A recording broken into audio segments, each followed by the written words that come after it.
ya el tema ya se nos pasaron. Es la primera vez que me toca venir aquí. Ahorita mi nombre es Carlos Figueroa Moncada. Vengo del despacho HKB Sonora, soy contador y compañía de contadores públicos.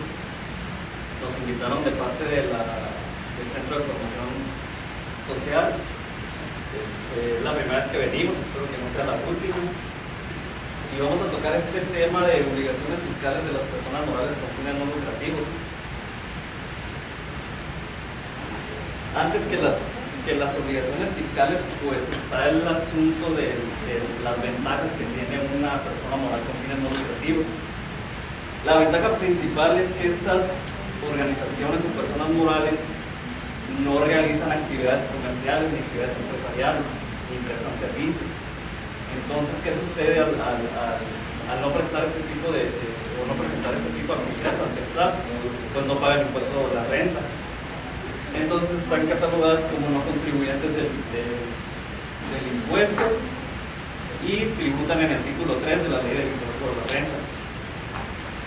¿Qué tipo de organizaciones tributan en este título 3 de la ley del ICR?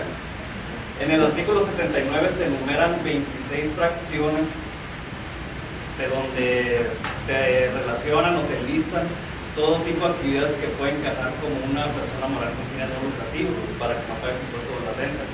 Destacan entre estas fracciones, entre estas 26, los sindicatos, las asociaciones patronales, cámaras, colegios profesionales, instituciones de asistencia o beneficencia, las donatarias autorizadas, también hay escuelas, también distritos de riego, que son entre las más destacadas, pero son 26 fracciones que abarcan todo este tipo de actividades.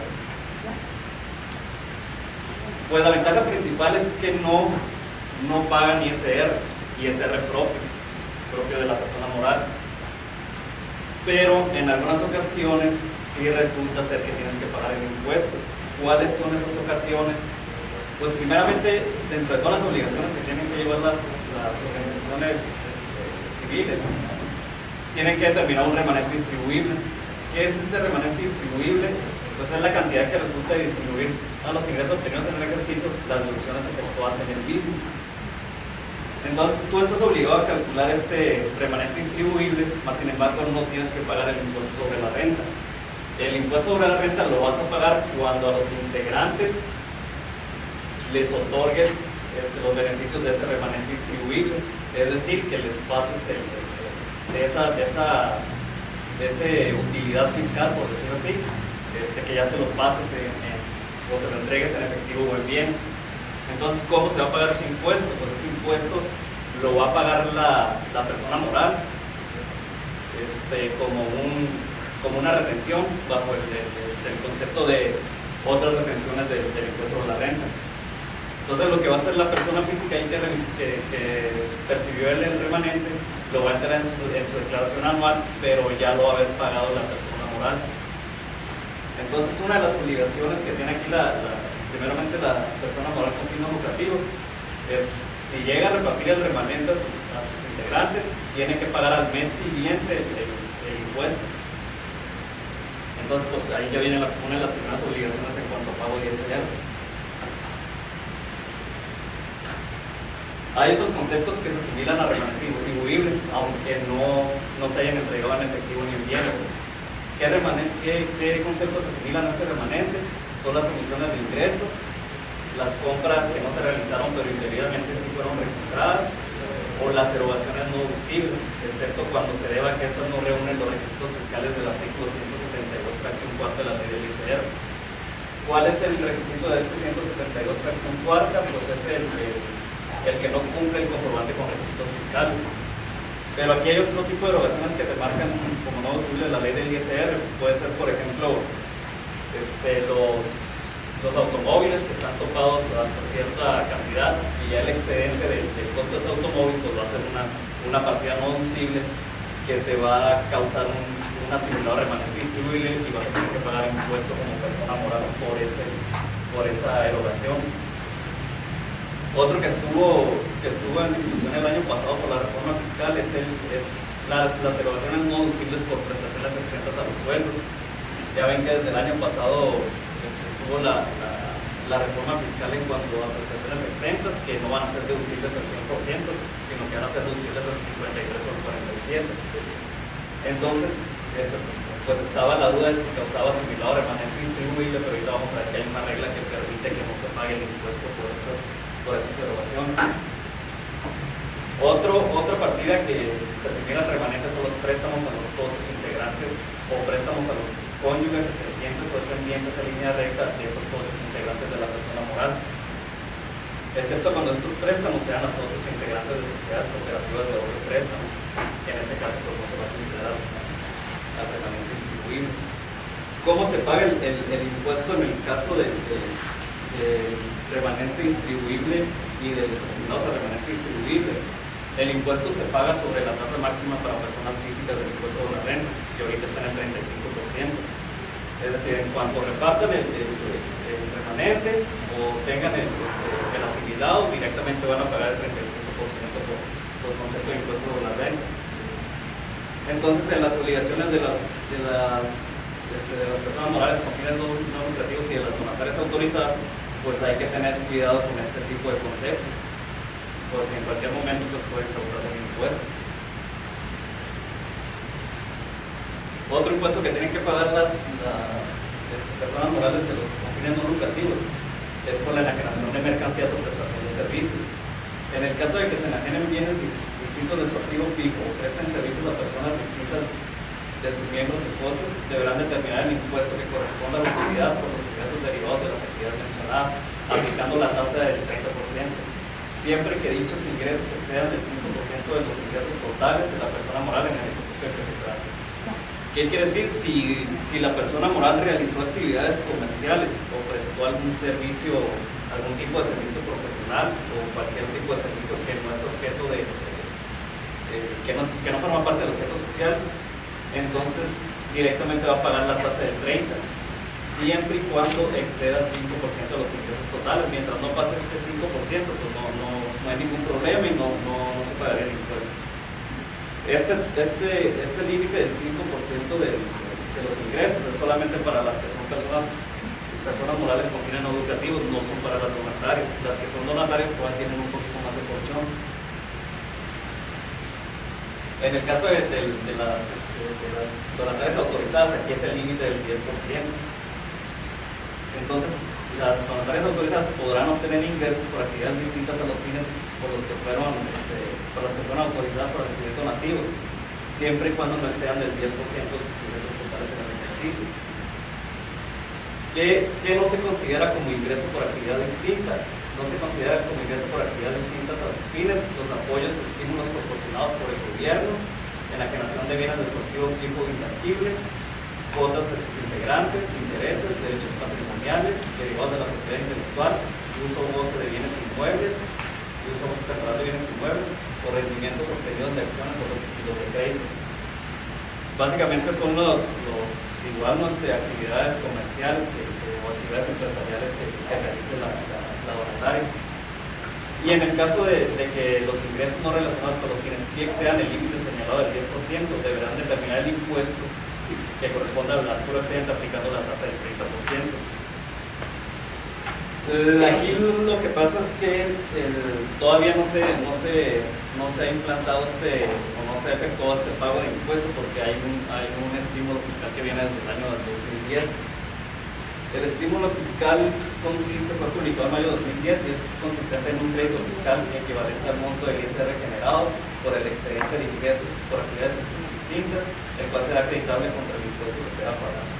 ¿Qué quiere decir? Que si tienes excedente, vas a causar un impuesto sobre la renta sobre el 30%, pero ese impuesto sobre la renta no lo vas a pagar. ¿Por qué? Porque vas a acreditar una cantidad igual al impuesto que te salió a cargo. Entonces, esta no es una excepción, o sea, si causas el impuesto y tienes derecho a aplicar un estímulo, por lo tanto hay que calcularlo, aunque no lo pagues.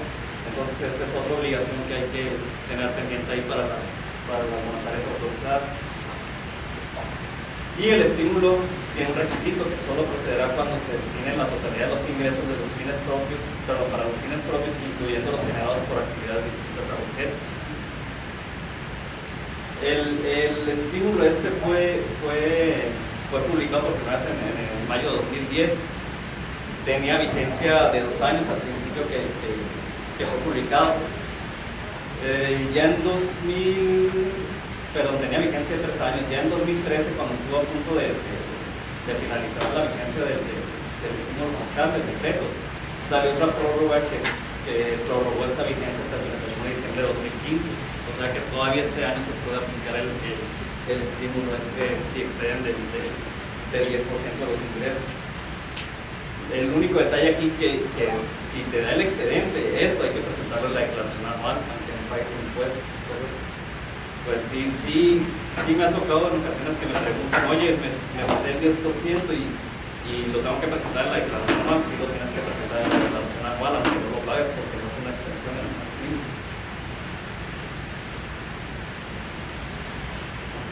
Y ya nos vamos a lo que es obligaciones fiscales. Pues la obligación ahorita que está de moda, por decirlo así, que todo el mundo trae dudas, es con esto de la contabilidad. Sí es obligación para las personas morales con fines no lucrativos llevar contabilidad de acuerdo al Código Fiscal y su reglamento. Ya saben que la reforma fiscal en 2014 metió lo que es el concepto de contabilidad electrónica.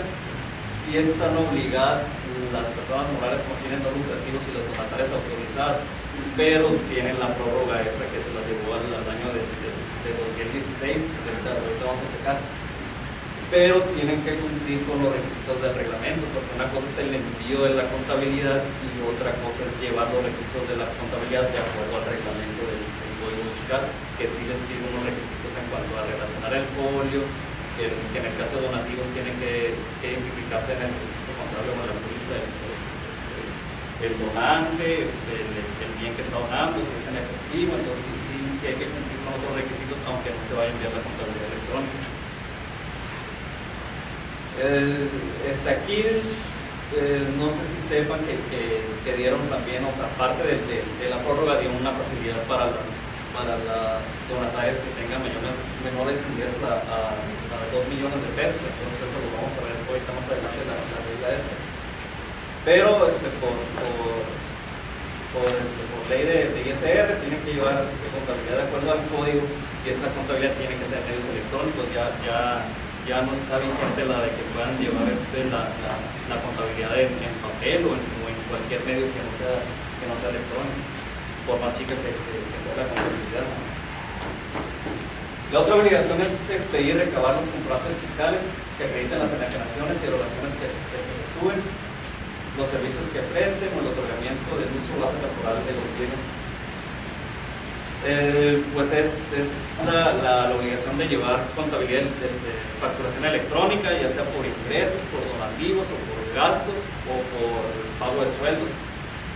Las obligaciones son las mismas que todas las personas morales y personas físicas. Hay que almacenar los comprobantes XML. El comprobante XML es el que es el deducible, no es el comprobante impreso. En el caso de los sueldos, si pagan sueldos, hay que generar también la facturación electrónica, y hay que cumplir con los requisitos de validación de las facturas. Ya saben que si una factura, aunque sea electrónica, pero no cumple con un requisito de validación en la página del SAT, pues va a ser tomada como deducible. Entonces, es otra de las obligaciones que hay que tomar en cuenta para el tema de comprobantes fiscales. Otra obligación es presentar a más tardar el día 15 de febrero de cada año la declaración anual, donde se determina el remanente distribuible y la proporción que de este concepto corresponde a cada integrante. También en el caso de que se reparta el remanente distribuible a los integrantes, la persona moral es la que está obligada a generar una constancia y un comprobante fiscal en el que se señala el monto de remanente distribuible en su caso. El comprobante fiscal, pues, lógicamente, tiene que ser facturación electrónica. Que yo sepa, aquí todavía no han sacado un formato o un catálogo para el comprobante fiscal por reparto o pago de remanente distribuible. Sí lo han sacado por dividendos, lo han sacado por pago de intereses, pero según yo todavía está pendiente de que saquen esto. Pero de todas maneras la obligación está vigente. Entonces, si se llega a repartir remanente, hay que generar comprobante fiscal, aunque no sea con el catálogo establecido, porque todavía no hay catálogo establecido para el pago de remanente distribuible. También en el caso de operaciones con terceros, de arrendamiento, servicios profesionales, pago de sueldos, hay que expedir constancias, hay que presentar la declaración informativa y hay que retener y emitir el impuesto a cargo de los terceros y exigir el comprobante respectivo. Declaración informativa, si son donatarias o personas morales con fines no lucrativos, hay que presentar la informativa de sueldos, si tienen trabajadores, si tienen pagos a terceros hay que presentar la declaración informativa con terceros. Y ahorita más adelante vamos a ver que también hay que presentar la declaración informativa con clientes y proveedores.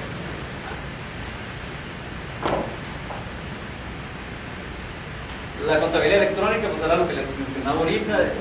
Salió una regla ahorita para el ejercicio 2015 que dice que las donatarias tuvieran percibido ingresos en una cantidad igual o menor a 2 millones de pesos y que estos ingresos no provengan de actividades por las que se debe determinar el ISR que corresponden en los términos del artículo 80 último párrafo, o sea que no provengan de actividades que no sean objeto del objeto social. Deberán ingresar a la aplicación electrónica Mis Cuentas.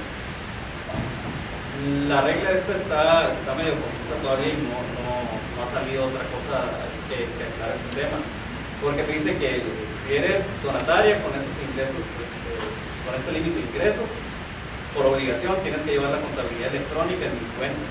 Entonces no te da opción para que la lleves en un sistema propio ni en un sistema contable como el Supercontabilidad o el Compact o cualquier otro que no sea la página del SAT. Pero tampoco te dice que estos ingresos anuales, bueno, para empezar no te dice si son del ejercicio, pero por lógica se supone que debe ser que sí, pero no te dice si son del ejercicio anterior o del ejercicio actual o para el siguiente ejercicio. Porque se puede dar el caso de que tú como donataria, a lo mejor en 2014 tuviste 1.500.000 y en 2015 sí rebasas los 2 millones, entonces ¿a cuál límite te vas a acercar? Y aparte no menciona aquí si en el caso de los que tengan que ingresar a Mis Cuentas, la obligación es a partir ahorita de 2015 o se van al 2016. Se supone que por la prórroga que dieron para las personas morales con fines no lucrativos, pues también te debe de aplicar en el 2016. Pero se supone que va a salir alguna regla al respecto, porque no está muy definido todavía. Y una vez que se haya ingresado a la aplicación, las donatarias van a capturar los datos correspondientes a sus ingresos y gastos, debiendo emitir los comprobantes fiscales respectivos en la misma aplicación. ¿Qué quiere decir? Que también te están obligando a que la facturación electrónica la lleves a cabo en Mis Cuentas. No la puedes llevar tampoco por un sistema diferente o con un proveedor distinto. ¿Por qué? Porque el de Mis Cuentas es el SAT, o sea que tienes que generar tu facturación por donativos o por cualquier recibo, incluyendo los recibos de nómina en la aplicación de Mis Cuentas, en la página del SAT. Los ingresos y gastos amparados por un CFDI se registrarán de forma automática en la citada aplicación. Pues es otra de las cosas buenas que trae esta regla. Si están ahí llevando la contabilidad electrónica en la aplicación de Mis Cuentas, automáticamente se te van a registrar los ingresos y los gastos porque ya emitiste la facturación electrónica. Entonces se supone que no vas a estar capturando nada porque automáticamente se te van a ingresar estos a la aplicación. Y en la declaración anual supongo que va a ser como las personas físicas, que en la declaración anual ya tienen los datos precargados y se te van a subir solos, entonces tampoco vas a capturar nada. Pero pues hace falta ver cómo va a funcionar esta aplicación, si no va a tener ningún problema. ¿Qué va a pasar en el caso de las otras personas morales, de los otros donatarios, que tienen ingresos arriba de 2 millones y de las personas morales con fines no lucrativos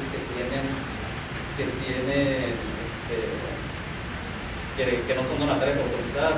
Entonces para ellos sí van a tener que enviar el catálogo de cuentas y la balanza de comprobación, pero conforme a la prórroga que se publicó desde diciembre del año pasado. Entonces a partir del 1 de enero de 2016 van a estar obligados a llevar la contabilidad electrónica.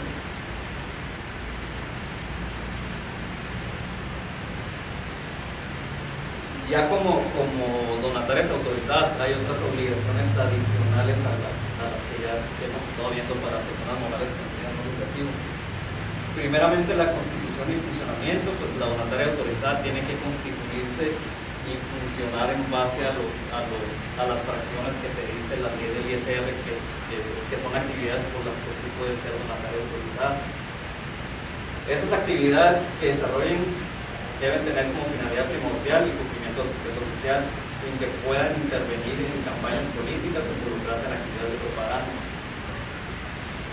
Las donatarias pueden realizar actividades destinadas a influir en la legislación, siempre que dichas actividades no sean remuneradas y no se realicen en favor de personas o sectores que les hayan otorgado donativos, y además proporcionen el servicio de administración tributaria la siguiente información. Tienen que presentar la actividad destinada a influir en la legislación, tienen que presentar la materia del objeto del estudio, la legislación que se pretende promover, los legisladores con quien se realicen las actividades de promoción, el sector social, industrial o rama de la actividad económica que se beneficiaría con la propuesta, los materiales, datos e información que aporten a los órganos legislativos claramente identificables en cuanto a su origen y las conclusiones del mismo. ¿Qué es una actividad destinada a influir en la legislación? La misma ley del ISR te otorga la definición, que dice que son aquellas que se lleven a cabo ante cualquier legislador, órgano o autoridad del Congreso de la Unión, del individual o en conjunto, para obtener una resolución o un acuerdo favorable a los intereses propios de la donataria o a los intereses de terceros. No es una obligación hacer estas actividades destinadas a influir en la legislación, pero te dicen que las puedes hacer, pero si las llegas a hacer tienes que cumplir con la información que ya vimos en la diapositiva anterior. Entonces tienes que presentar. ¿Sí? Únicamente federal, entonces. No, dice, es que pues no sé si en la palabra órgano, pues dice el Congreso de la Unión, pero dice cualquier legislador también. O sea, puede ser un legislador estatal.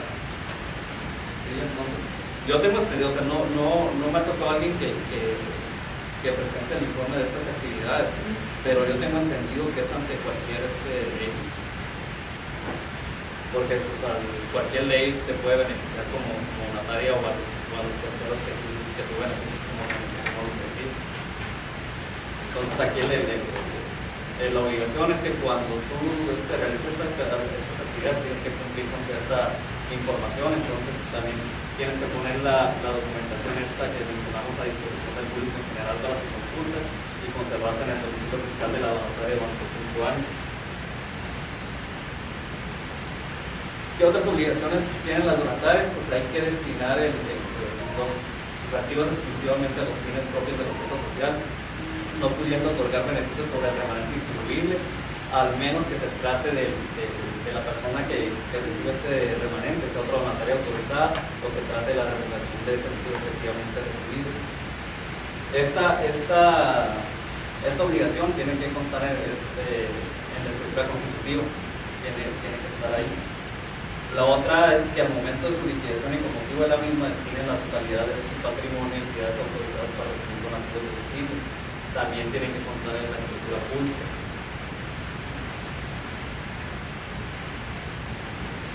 También hay obligaciones de presentar información al público en general. Deben de mantener a disposición del público en general la información relativa a la autorización para recibir donativos, al uso y destino que se haya dado a los donativos recibidos, así como al cumplimiento de sus obligaciones fiscales. ¿De qué manera van a poner esta información al público en general? Pues tiene que estar a disposición para su consulta durante el horario normal de las labores en el domicilio fiscal de la donataria, y tiene que haber copia en los establecimientos que tenga la donataria. Pues aquí no te dice si la tienes que exhibir en documentos electrónicos o tiene que estar en alguna computadora o tiene que estar en papel, pero como que esté a disposición del público y se pueda ver, pues ya con eso cumples con la obligación. ¿Qué es la documentación relativa al cumplimiento de obligaciones fiscales? Esta se integra por los dictámenes simplificados y las declaraciones anuales, todas las declaraciones correspondientes a los últimos 3 años. La documentación relativa a la autorización tiene que estar disponible durante el periodo por el que se cuente con ella. La documentación relativa al uso y destino que se haya dado a los donativos recibidos deberá estar disponible durante el plazo de 5 años. Entonces, es otra obligación que hay que cumplir para mantenerse como donatario, pues hay que tener la información disponible de la público en general. Otra obligación que hay que presentar es la informativa de donativos recibidos. Si la donataria recibe donativos en efectivo o en moneda nacional o extranjera, así como en piezas de oro y plata mayores a 100,000 pesos, tienen que presentar una declaración informativa a más tardar el día 17 del mes inmediato posterior a que hayan recibido el hecho. Esta declaración informativa todavía no tiene un formato oficial, entonces si no tiene un formato oficial se tiene que presentar por escrito ante la Secretaría de Hacienda. Entonces aquí solamente se tiene que dar el hecho si el donativo, aparte de que fue en efectivo, o sea, el donativo no la suma de todos los donativos, el donativo individual es mayor a 100,000 pesos. Otra informativa que hay que presentar es la de partes relacionadas. Si hay operaciones que se celebran con partes relacionadas y hay aparte servicios que se reciban o de los bienes que, si hay de los servicios que se reciban o de los bienes que se adquieran por personas que hayan otorgado donativos deducibles, se tiene que presentar esta informativa. Esta informativa se debe presentar a través de la DIOT, que se usa para presentar el IVA, y se debe presentar a la más tardar el día 17 del mes siguiente en el que se dio el hecho. Entonces, ¿qué se considera para efectos de esta informativa como parte relacionada? Es cuando una persona participa de manera directa o indirecta en la administración, capital o control de la otra. Tratándose de asociaciones en participación, se consideran como partes relacionadas sus integrantes, así como las personas que se consideran partes relacionadas de ese integrante. Entonces, si hay cualquier operación con parte relacionada, se debe presentar. Igual que se considera como donante para estos efectos, aquel que transmite de manera gratuita bienes a una donataria autorizada en los mismos términos y requisitos que señala la ley del ICR. Entonces aquí, por el simple hecho de que haya alguna operación con alguien que haya otorgado anteriormente un donativo a la donataria autorizada, pues tienen que presentar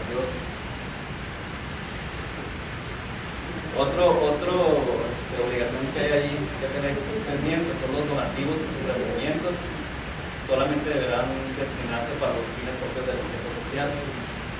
En ningún caso podrán dichas donatarias destinar más del 5% de los donativos y en su caso los requerimientos que persigan para cumplir gastos de administración. Entonces hay que tener en cuenta este límite del 5% para destinar los donativos a gastos administrativos.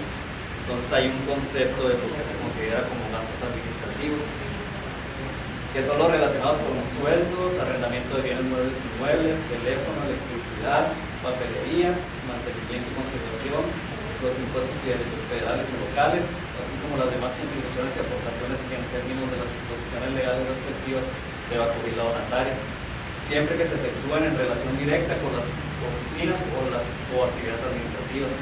No quedan comprendidos como gastos de administración aquellos que la donataria debe destinar directamente para cumplir con los fines propios de su objeto social. O sea, aquí nomás hay que tener bien identificado cuáles gastos de todos estos sí se van a destinar a actividades administrativas para poder determinar el 5%.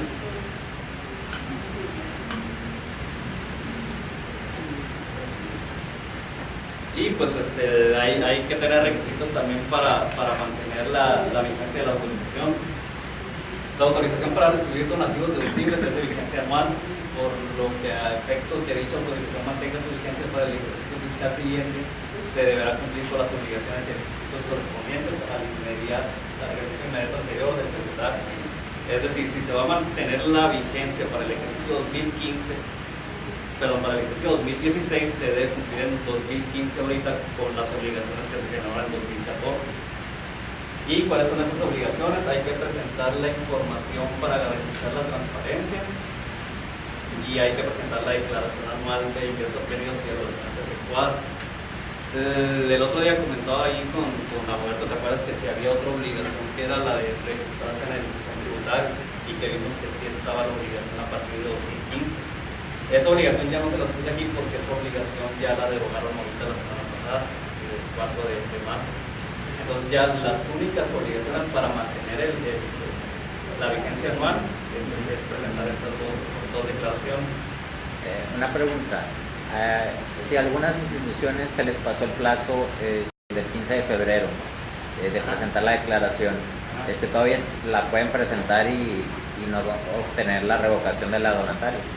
Puede ser, o sea, de que la tienes que presentar, la tienes que presentar, porque aparte de que pierdes la autorización, te vas a llevar una multa. Pues, entonces, como es de manera espontánea y cumpliste con la obligación y no fue a requerimiento de la autoridad, pues puede ser que sí te den la vigencia.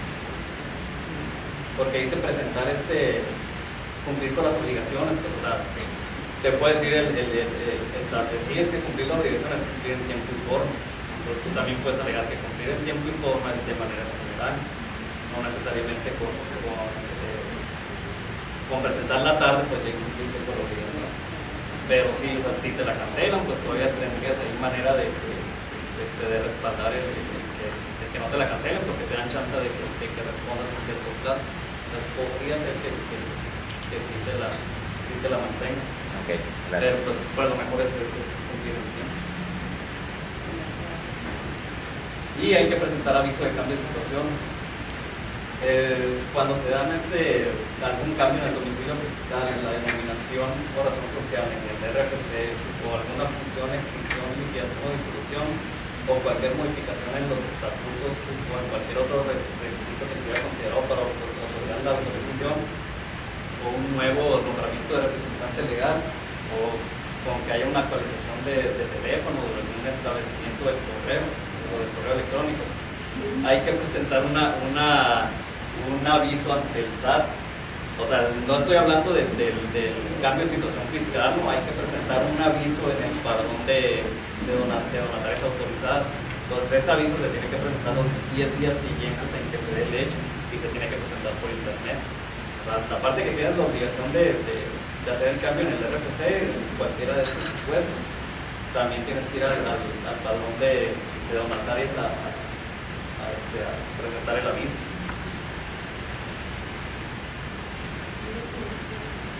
Y también hay que presentar, ya mencioné la información de transparencia. Esta información se tiene que presentar en los meses de agosto y septiembre de cada año respecto al ejercicio inmediato anterior.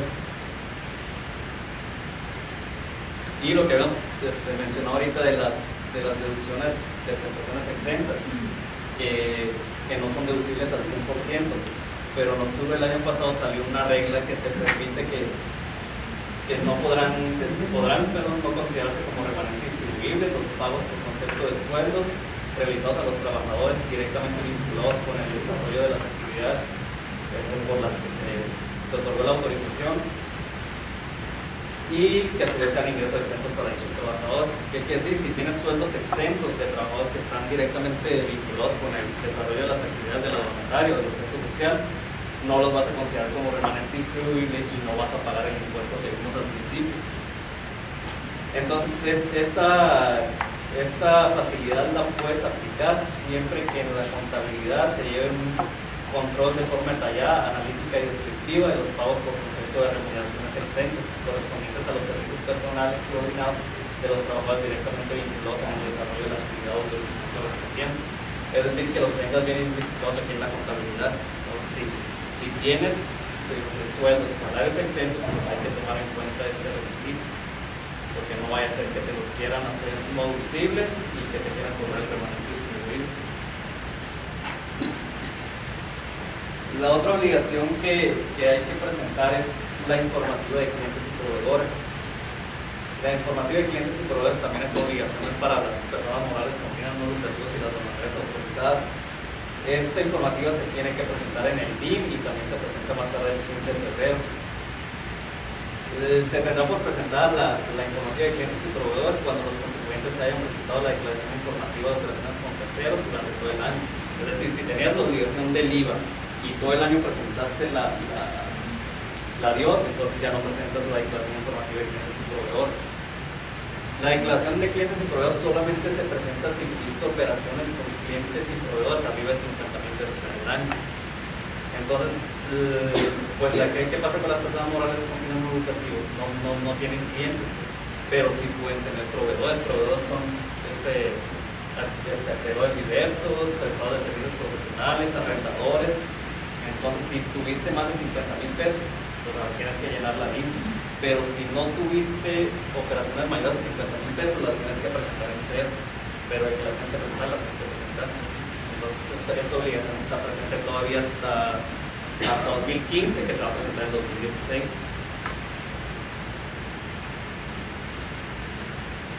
Y en materia de comprobantes fiscales, se tienen que cumplir con todos los requisitos de la facturación electrónica, de los XML, solamente con el requisito adicional, aparte de todos los que están para todas las personas morales y físicas. También los que amparan donativos deducibles en los términos de la ley del ISR deberán señalar expresamente tal situación y contener el número y fecha del oficio, constancia de la autorización para recibir dichos donativos, o en su caso el oficio de renovación correspondiente. Cuando amparen bienes que hayan sido deducidos previamente para los efectos del impuesto sobre la renta, se indicará que el donativo no es deducible. Tienen que tener como requisito adicional, aparte de todos, las leyendas estas, en el caso de las donatarias. ¿Y a dónde vamos con toda esta serie de obligaciones fiscales? Sí está el beneficio de que no paguen impuesto sobre la renta, pero hay que cumplir con muchas obligaciones fiscales. ¿Para qué? Pues la principal recomendación es identificar las obligaciones fiscales a cargo de la persona moral con fines no lucrativos o de la donataria autorizada. Hay que llevar un listado, una relación de todas estas obligaciones. ¿Para qué? Para que puedan llevar un calendario, control detallado para poder dar cumplimiento a cada una de esas obligaciones. Considerando que el SAT puede revocar o no renovar las autorizaciones para recibir donativos. Ya vimos que si presentas la anual y presentas la información de transparencia, te renueva la vigencia. Pero en el caso de que no la presentes, pues no hay renovación. Pero también, aparte de la no renovación, está la revocación. Y la revocación consiste en que las entidades que incumplan los requisitos o las obligaciones que en su carácter donataria deban cumplir conforme a las disposiciones fiscales, puede haber revocación. ¿Qué quiere decir? Si el SAT ejerciendo facultades de comprobación o por la información que ya tiene en su poder, porque va a haber información electrónica con la que ya cuente, llámese recibos electrónicos de donativos, facturas electrónicas, declaraciones. Entonces, por alguna obligación que detecte en sus sistemas, también te puede revocar la autorización. Entonces, esa es la importancia de cumplir con cada una de las obligaciones fiscales, aunque no las tengas que presentar como requisito para mantener la vigencia, pero puede haber una revocación. Entonces esa es la principal recomendación. Para las personas morales que no son donatarias autorizadas, pues no hay autorización que les puedan revocar o no renovar, pero sí hay multas que les puede cobrar el fisco, ¿sabes?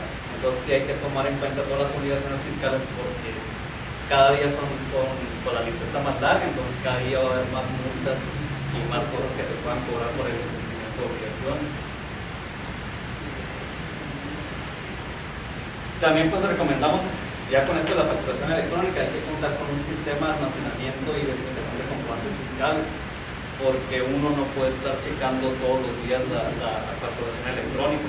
Aparte de que cuentan con muchos requerimientos técnicos que solamente un sistema te va a poder validar. O sea, ya no recibir la factura en papel y ver qué requisitos tiene. Pues hay requisitos técnicos de sistema, entonces hay que contar con un sistema de almacenamiento y verificación. Aparte de que es obligación tener almacenados los archivos electrónicos de facturas. Entonces hay que checar eso también. Otra recomendación es verificar constantemente el correo escrito en el buzón tributario, porque aquí es donde va a ser el enlace de comunicación entre el SAT y la donataria. Entonces, así como puede haber sorpresivamente alguna revocación o algún requerimiento o cualquier documento del SAT, pues te lo va a mandar aquí por el buzón tributario. Entonces tienen que estar, aunque ya no sea requerimiento para mantener la vigencia, pues sí es obligación para todas las personas morales están registradas en el buzón desde el año pasado. Entonces, por obligación, pues hay que verificarlo constantemente. Y ya con esto de las reformas y de los cambios y de las reglas misceláneas, hay que mantenerse informado sobre cualquier modificación en las disposiciones fiscales. Todos los días, muy frecuentemente se está dando de que salen reglas nuevas, de que derogan algunas que ya estaban, de que salen sistemas nuevos, que salen programas para declaraciones nuevos. Entonces hay que estar actualizado aquí con el propósito de que la donataria o la persona moral con fines no lucrativos pueda cumplir con sus obligaciones. Entonces no sé cómo vamos a ir. Vamos bien, el tiempo sí podemos dedicar a preguntas y comentarios. Si tienen alguna duda, esto me fui medio rápido porque sí hay muchas obligaciones, pero hay que atenderse a las dudas y comentarios. Sí, hay consejeros en varias organizaciones y se donan entre ellas, son personas relacionadas. ¿Cómo? Si hay consejeros que están en varias organizaciones y entre ellas se donan, son personas relacionadas. Sí, porque influyen en la administración. Si influyen en la administración de la donataria, o sea, si uno influye en la administración de la otra, pues de aquella es parte relacionada. Por ejemplo, tú eres una donataria y yo soy otra persona, ¿no? Entonces soy otra persona física, los dos somos consejeros pues, de la donataria. Entonces, si yo tengo este poder sobre la administración o control sobre la administración de tu donataria, yo soy parte relacionada tuya, entonces tú tienes que presentar la informativa esa de la DIO si hay alguna operación entre nosotros. Sí. No yo.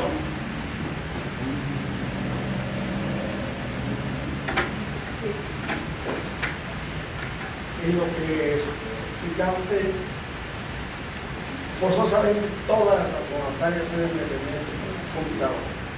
Sí. Ya no hay otro. Empezando por la contabilidad en papel ya no existe, es puro medios electrónicos, entonces las facturas son en medios electrónicos, entonces ya no existe nada en papel. O sea, que el buzón tributario, los comprobantes fiscales vía medios magnéticos, ya. Todo eso debe estar la donataria apegado a esos requisitos. Por ahí dijiste que 2 millones de pesos era el límite para irte al portal de mis cuentas. Ajá. Eso de mis cuentas siempre me ha llamado la atención. ¿Es ventaja o desventaja? Es que la aplicación de mis cuentas originalmente se hizo para los RIF, para los de incorporación fiscal. Entonces, ¿por qué? Como tú como RIF no vas a llevar contabilidad, pero queremos conocer, o sea, en el SAT queremos conocer todos tus ingresos y todos tus gastos. Porque aunque tú no vas a pagar RIF impuesto, vas a pagar impuesto muy pequeño durante los próximos 10 años, queremos saber las operaciones que tienes contra otros contribuyentes. Entonces aquí te vamos a poner una aplicación donde lleves tus ingresos y tus gastos en lugar de que tengas que llevar una contabilidad electrónica o que tengas que llevar un sistema de contabilidad complicado. Simplemente es tu facturación de ingresos y egresos. Entonces es meterte a la página del SAT y capturar esos ingresos y egresos que tienes en facturación electrónica. Pero como en la misma aplicación del SAT tú generas tu facturación electrónica, solitos se van a capturar. Pues lo único que tienes que hacer es la facturación y la contabilidad se te va a capturar solito. Entonces esa es la ventaja que por eso decía Peña Nieto que no se iba a ocupar un contador por las personas estas, porque o sea, la contabilidad se les iba a hacer sola con el simple hecho de facturar. A eso el hecho de que ya estén todas las facturas ahí, recibos de donativos, etc., es a lo que le llamaste precargado. Así es. Ok. Entonces, si es una ventaja mis cuentas, cuando estás en hasta 2 millones, debe decirte a eso, no puedes seguir en mis cuentas por un importe mayor, 5, 6, 7 millones. Sí, pues aquí lo que vimos en las reglas, o sea, son 2 millones, pero no dice de qué año. Y entonces, o sea, tampoco dice que es por el año, nomás dice ingresos de 2 millones. O sea, queremos suponer que es por el ejercicio. Pero también uno habla de ventajas para la donataria, pues ¿qué pasa si la donataria tiene sueldos y salarios o tiene prestaciones exentas? ¿Cómo van a cumplir con el requisito ese de la contabilidad de detalle? Si lo llevas en mis cuentas, pues ¿cómo lo vas a hacer? Entonces también está ahí medio. O sea, tiene sus ventajas, o sea, porque es muy sencillo, pues, pero también, o sea, tiene sus contras porque no es detallado. O sea que tengo que llevar una computadora, tengo que llevar la contabilidad ahí. En esa misma computadora voy a hacer mis recibos de nómina, mis facturas o mis recibos de negativos. Y además voy a llevar, voy a cumplir con la autoridad en esa contabilidad bajo los términos que me indican, más sin embargo no la voy a enviar cada vez. Sí, no se va a enviar, porque ya está en la misma página del SAT, pero esa es contabilidad nomás para efectos fiscales. Si tú eres donatario y ocupas la información detallada, pues tú puedes tener la contabilidad de acuerdo a normas de información financiera. Simplemente no se la vas a enviar al SAT, pero tú la vas a tener para efectos financieros. Pues, o sea, ventaja manejo la aplicación hasta de mis cuentas, pero yo tengo mi contabilidad normal. Nada más es un poquito más trabajo, pero se salva uno de la contabilidad electrónica. O sea, no se salva porque no es opción, o sea, es obligación, pues, a lo que te ponen ahí en la red.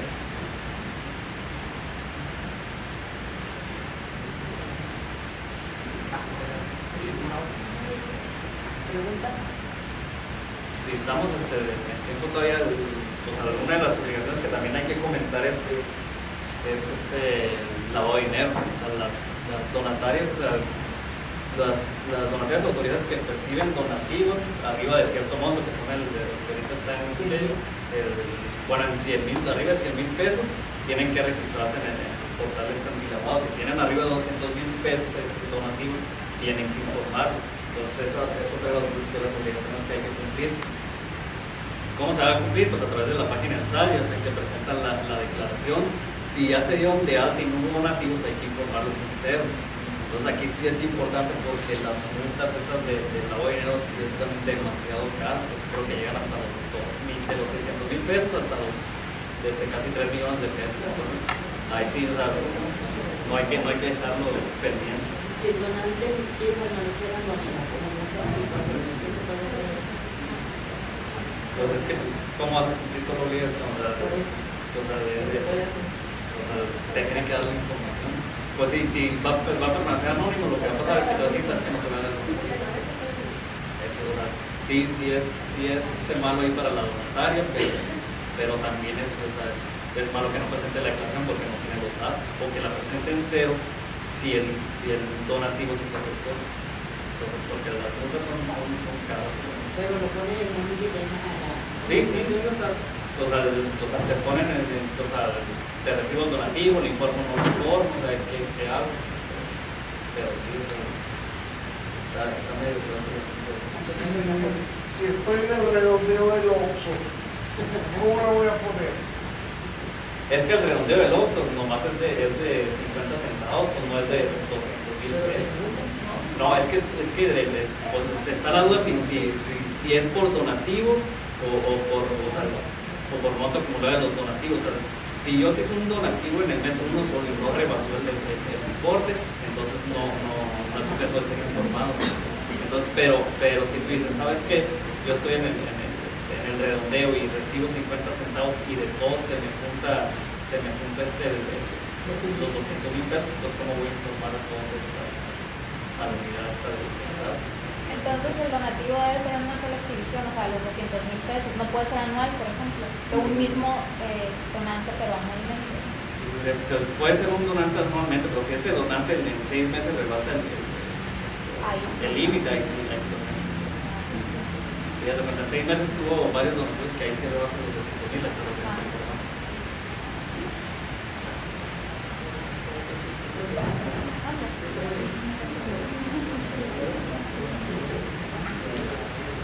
Si hay otra duda o un comentario, pregunta. Aproveche, por favor, otra pregunta. 5 minutos. Una pregunta que no sé. ¿Nos van a entregar un formato? El material yo lo traigo aquí en memorias, se los puedo dejar al encargado aquí en el centro de formación y se los pasan, no hay problema. Se está grabando para... Va a estar en YouTube. ¿Cómo? El video va a estar en YouTube. Ah, ok, está bueno. Sí, pero para que yo no... Sí, entonces. Necesito tenerlo también. Sí, sí, el material ahí está, o sea, no hay problema. Otra pregunta. Igualmente, si ahí vienen los datos de los socios del despacho, los teléfonos, si quieren contactarnos, si tienen otra duda que si se acuerdan después o que se les ofrezca ahí o a través del Centro de Información Social, pues nos pueden contactar. Pero sí está, o sea, no se paga impuestos sobre la renta, pero sí hay muchas obligaciones que cumplir, entonces que te pueden costar la autorización, entonces sí hay que tener en cuenta toda esta información como de uso diario.